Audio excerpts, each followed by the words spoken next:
The world's most famous living feminist was in Youngstown tonight talking about the modern women's movement, both past and present. Youngstown State brought in Gloria Steinem, part of the university's Centophony Symposium.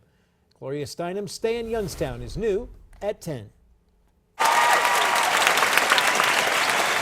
A standing ovation greeted Gloria Steinem tonight at Stambaugh Auditorium, a sold-out crowd of 2,500 people thrilled to be in the presence of one of the leaders of the feminist movement in the 60s and 70s.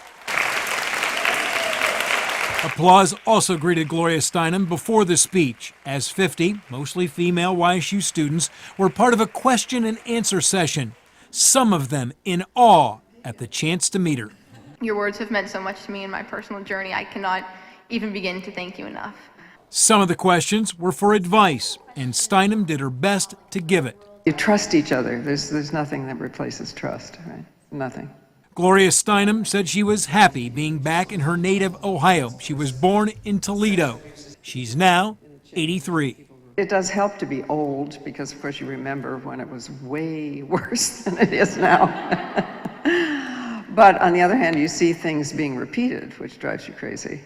Steinem touched only briefly on politics, saying this past election showed why we should eliminate the Electoral College. Including people who voted for Trump, the majority of people are for direct democracy. Everybody, instead of the Electoral College. So that could be a service if we survive, which is a big if, I realize. She was also asked about the sex industry, saying that human trafficking is criminal and teenagers can't be involved. But if a woman is a prostitute because she chooses, if there is free choice, great. No criminal penalty, nothing.